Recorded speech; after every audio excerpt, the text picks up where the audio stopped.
Good evening, everyone. Thank you for the opportunity.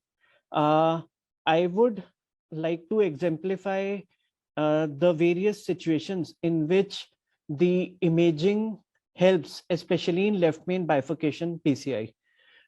So as we all know, especially in left main cases as compared to any other coronary stenosis, intracoronary guidance is most important, especially because we have a vessel foreshortening, we may have eccentric stenosis, there might be reverse tapering of left main. The reflux of contrast from the aortic sinus makes us delineate the stenosis in left main with more difficulty, especially if it has a diffuse disease. And we have various controversies surrounding the LCX ostia. So my first case would exemplify why imaging of LCX ostia is extremely important. This was an acute non-ST elevation MI, a diabetic hypertensive male with atrial fibrillation, presented to us in a borderline hemodynamic situation, and he had a ostial left main critical stenosis extending into LAD. And as we can see, even the distal major OM as well as mid LAD were diseased. So we were in a quite of a hurry to handle the left main. The imaging was not used upfront in this patient.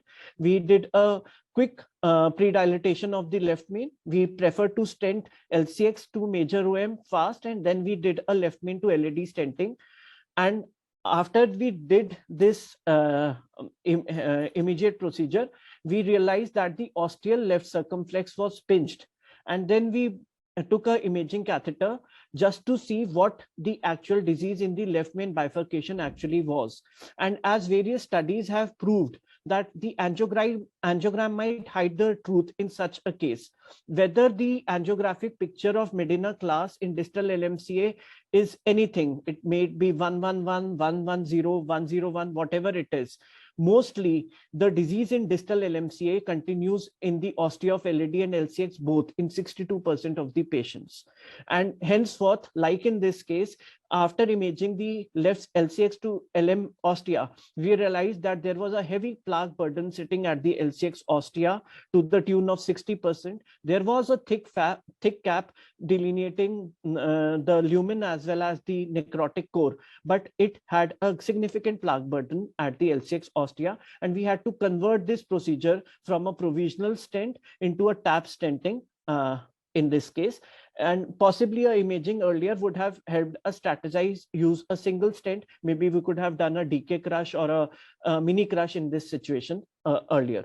So again, the 60% plaque burden I mentioned, just because I wanted to bring a very important discussion in this regard, where if a pre-procedural imaging run from LCX to LM proves that at the LCX ostia we have a MLA of more than less than 3.7% and a plaque burden of more than 56%, there is a higher probability of having the side branch occlusion or a pinching as compared to the reverse. So it should be handled with the knowledge of imaging findings.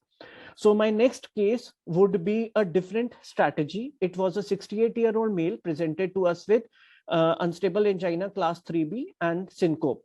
The patient was morbidly obese. He had severe uncontrolled hypertension, and a angiogram showed a distal Medina 111 bifurcation disease involving both LAD as well as LCX ostia.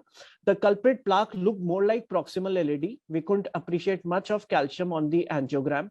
And since it was a dominant LCX strategy, we took imaging help. But before that, we had to pre-dilate both LAD as well as LCX ostia. And we did it with the 3x10 NC balloon. And thereafter, the pre-dilatation was done. We can see significant dissections in the proximal LAD segment with the NC high pressure balloon dilatation. And then we took the imaging pullbacks, both from LAD and LCX. First, the imaging pullback from LAD to left main. So we can see in the mid LAD, there is a mixed fibrofatty calcific plaque. The distal landing zone is decided at a point where the EM is approximately 3.5 millimeter. The plaque burden in the distal part is 51%. More proximally, as we move in mid LAD, we can see various dissection planes done by the high pressure NC balloon dilatation. And right at the ostia and extending into the distal left main, we can see a calcific plaque extending its arc approximately 180 degrees. And the MLA at the distal LM is 4.5 millimeters square as compared to proximal LM reference, where the MLA is 14.5 millimeters square.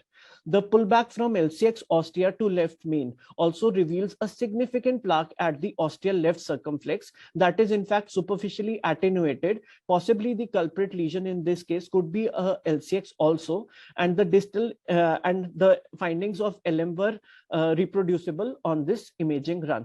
So, and the cross-sectional view, apart from the cross-sectional view, in the longitudinal view, we could see, as in the angiogram, the angle was pretty good, and we decided for a T stenting in this case. We deployed a 4x18 DES in the ostial left circumflex, not jutting out of the ostia, and deployed a 3.5x38 from LM to LAD. This was in context of the distal landing zone of the left anterior descending artery. And this was thereafter completed with a pot followed by rewiring, followed by dilating struts towards the left circumflex and a final kissing. So the post-procedural runs also gave us a lot of information. The stent in the LAD was landing at a site of fibrotic plaque that needed to be post-dilated again. And the distal edge that was under expanded, that was finally post-dilated with a high pressure NC balloon. And the distal LAD lesion that we left unintervened was just a fibrotic lesion with a plaque burden of only 37%. And since it was only a fibrotic plaque, we left it unintervened. And after a pot of 4.5x10 was done in the left main, the final imaging run and kissing balloon inflation was done. This was the final angiographic picture, and the final imaging run showed a well opposed and well expanded carina, as well as no area of LCX ostia uncovered in the imaging run. So that was important, especially in cases of T stenting, where we should ensure adequate side branch ostial coverage in all these cases. So this is a case in which most of the lesions are landing at a site where the tubular anatomy is respected. But in cases of LM bifurcations, at various situations, we encounter non-tubular morphologies. These morphologies may be complex, and we need to individualize our approaches. So the classic and the most discussed strategy is the DK crush, but it also has a few limitations. But the advantages of a minimal neocarina as compared to TAP, a perfect side branch ostium as compared to T stent, and a good stent apposition at the side branch that is achieved by the first kissing dilatation and maintained by the second kissing balloon dilatation are a few advantages. I missed the criticism that I would discuss after this case. I'll discuss the criticism of DK crush so that we can discuss the next case. So this case we did with a DK crush. It was a left main equivalent kind of a picture on a ECG with ST elevation in AVR and ST depression in multiple precordial and limb leads. So the patient was in KILIP 3 and pulmonary edema, and this is the angiographic picture that reveals a critical left main bifurcation disease involving both ostial left circumflex as well as a dominant left ostial LAD as well as ostial left circumflex that is dominant, with the additional critical disease in the distal left circumflex. So the patient had borderline hemodynamics, so we had to proceed with LM bifurcation PCI. We did a NC balloon dilatation of 1:1 ratio both in the ostial LAD as well as left circumflex stent. The ostial left circumflex stent was placed earlier before the imaging run because of the borderline hemodynamics. And once we did that, crushed it with a balloon from the LM towards the LCX, then we took the imaging run from LAD back to the LCX to see what the LCX ostia looked like and what was the amount of struts that were protruding into the left main. So we had a few, the stent landing was good at the distal site, and right at the ostial LAD lesion, there was a significant calcium, but we could also notice calcium fractures in that were done with the high pressure NC balloon dilatation earlier. And this is the LM bifurcation area at the polygon of confluence. We can see these struts in the left main bifurcation that needed to be crushed more. And this, the wire was taken out, and a LM2 LED stent was, the wire, it was rewired, and the first kiss was done. Thereafter, the LM2 LED stent was placed, and the procedure, it was rewired again. The pot was done with a high pressure balloon, optimizing the ostial left main towards the proximal part of left main. It was rewired. The second kiss was done, and the distal stents were post dilated. The distal left circumflex lesion was tackled thereafter with a 2.5 into 26 des, and a final pot was done, and this is the final result. So I would again focus on the final result angiogram on the right side of the panel. We can see a reasonably good expansion of the stents, but if we see at the distal LM bifurcation carina, we can see the malapposition even in the angiogram that was confirmed on the pullbacks from LAD as well as LCX towards the left main. The stent was concentrically expanded at most of the areas, just that at the polygon of confluence, we had certain amount of malapposed carina, neocarina, that was made by the two stents that was not opposed to the true carina, but that is a limitation of the DK crush technique. But angiographically, it looks pretty good even with the IVUS, except for this fact we had a good result. So we had already discussed the advantages, and definitely all the trials, DK crush series of trials from 1 to 6, especially as compared to Culotte, that was DK crush 3, it has always put a higher end towards the DK crush, but in certain specific anatomies, we might have a better alternative. A few of the relevant criticism besides the inability of the neocarina to reach the actual carina is the presence of triple stent layer in the proximal main branch if the amount of crushed stent is more, and a major deformation of stent in certain cases. So this gives place to Culotte, or more interestingly, string Culotte or mini Culotte or a DK mini Culotte in this case. So the next case would exemplify that. This was a 68-year-old male with hypertension, obesity, dyslipidemia with ST depression in V1 to V6 and lateral wall hypokinesia on echo. So the first look in this case looks relatively innocuous. We can see a proximal LAD disease, and the ostia is not very clear. There is some ambiguity. So a LA caudal view actually shows that there might be a ostial critical stenosis right at the ostia. So our strategy was, we would just like to handle the LAD, but in any case, since we are slightly dubious about these thrombus at the ostial left circumflex, there is certain haziness at the ostial left circumflex. And even if we try to do the ostial LAD lesion alone, there are doubts about the proximal landing. So in any case, whatever we do, we'll plan the final case after the IVUS. And if we want to do a bifurcation PCI, the extreme, the very large lumen of left main makes us think that possibly we will not go for a crush strategy in this case, and we might switch to string Culotte or a tap in case of a geographic miss at the LAD ostia.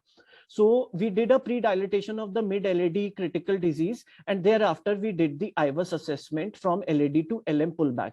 And what came on the imaging was that the mid-LAD had a fibrotic plaque with a plaque burden of 57% and a MLA of 4.6 millimeters square. More proximally, there was evidence of plaque rupture, a superficially attenuated plaque on the mid-LAD, more proximally than the earlier lesion. And right at the ostial LAD, there was a heavy plaque burden with a MLA of 3.3 millimeters square. The distal LM also has a plaque, but the MLA is pretty good, and the ostial LM is relatively free from disease as compared to distal LM. So we did as we planned earlier. We placed a DES 4 into 38 at the ostial LAD, and after post dilatation, the angiographic result was reasonably okay. And we before we moved ahead, we did a assessment of the LCX Ostia critically. The first was the FFR just after placement of a wire in the dominant left circumflex. The values were 0.82, and after intracoronary adenosine, it was 0.76. So we had to handle this LCX now. So we did a IVUS pullback both from LAD and LCX to see how the struts were behaving at the bifurcation at the polygon of confluence. So the IVUS pullback from LAD showed that the stent in LAD was well expanded, well opposed, a good MSA, and the struts in LAD were hanging in left main for a distance of 2.7 millimeter. From the pullback from LCX showed that there was a fibrocalcific plaque in LCX, and right at the ostia, the plaque burden was 64%. And the wire we could see, it was going through the struts of LM to LAD stent. That gave us the opportunity to do a string culotte with just 1 to 2 struts on the other side of the lumen towards the LCX ostia. So the first step was pre-dilating the struts of the LCX, of the LAD stent towards the LCX. This was followed by the first case of the DK culotte technique. So this was the result after the first case. A DES 4.5 into 26 was taken from LM to LCX, and the stent struts were rewired towards the LAD. And this took us a little bit of time, and you could, as you can see, there was slight difficulty in introduction of the wire. It took around 1.5 minutes to rewire these struts, and thereafter the struts towards LAD were dilated, and the second case was done. And a final pot of 4.5 into 10 NC balloon was done. And these are the post-procedural runs from LAD and LCX that showed a really excellent neocarina coverage and stent apposition at all levels, even at the level of polygon of confluence, at the level of neocarina. So from a structural point of view, only in a few cases, I would not say in all cases, DK culotte has a particular structural advantages, but they have to be done with perfect performance. And there are definitely certain limitations of DK culotte also, especially a malapposition of the side branch stent that may be corrected by the final kissing, but it may complicate the rewiring process or may cause problems with a false rewiring. So that might limit the ability of a final kissing balloon dilatation. Especially it was more common with the earlier generation of stents where the interstrut area could not be dilated more than a particular limit. That was called as a napkin effect. But with the modern generation of stents, this napkin effect has gone away. And this culotte technique is more physiologic. It ensures full coverage in all 3 segments as compared to T stenting.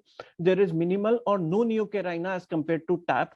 There is no triple layer as compared to DK crush. And the tubular architecture is maintained except for fractal deformation that can be corrected with a final pot. So all these cases actually exemplify how to plan or execute with imaging. Pre-procedurally, it helps us decide the stent length, the stent diameter, identify the culprit vessel, handle calcium if it is there. During procedure, it helps us modify the plaque if needed. And during, especially in LM bifurcation, to keep an eye on stent apposition and neocarina that is made. And all these are different kinds of approaches. The first was a provisional that was converted into a TAP where the IVUS documented a higher plaque burden that we expected on an angiogram. The second was a T stenting that helped us know that the active plaque was LCX and it was not LAD or left main. The third was a DK crush in which the LCX lesion characteristics on IVUS were delineated, and we optimized our result after the LCX stenting. And the final was a string mini culotte in which the approach was modified. It was not an intentional string culotte, to be honest, but it was just a modification of that. Thank you very much.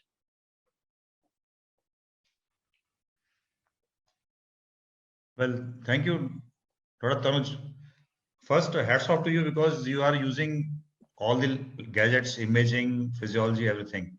And about your presentation was really good.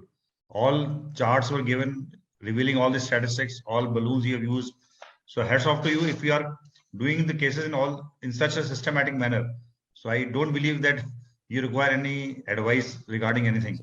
But yes, for discussion's sake, we will discuss a few things. Case number 1, you said that had you done IOS to L6 earlier, Yeah. then probably it would not have been a tap or provisional, it would have been a two-stent technique. Yes. But let me tell you that this occurred only after you did a LM to Yes. LED stenting. So having done IOS first, you still may have not got any, I would say, narrowing of the L6 ostium. And again, you might have to resort to provisional alone. Yes. And not a two-stent taking up front. Had you done IOS earlier also. In case number 2, where the angle was exactly 90 degrees. So yes, as you already said, DK crush is not, in fact, advised in as a technique when the angle is 90 degrees. And I just wanted to ask you that you showed that left main calcification was nearly 180 degrees. Yes. Had it been more, say 270 degrees, then what would you have done? Because it is a large size vessel Yes. with the calcification. Yes, sir. Sir, maybe IVL in that case, because no other strategy would have helped. Yeah, because in India, yeah. we don't have 2.15 bar or 2.25 bars. Yes, sir. So yes, that is definitely a good alternative, that only IVL. But yes, when you are using IVL in left main, you have to ensure that you do not dilate up to, wait through 30 seconds. You have to quickly deflate, inflate many times. You can't keep it for long.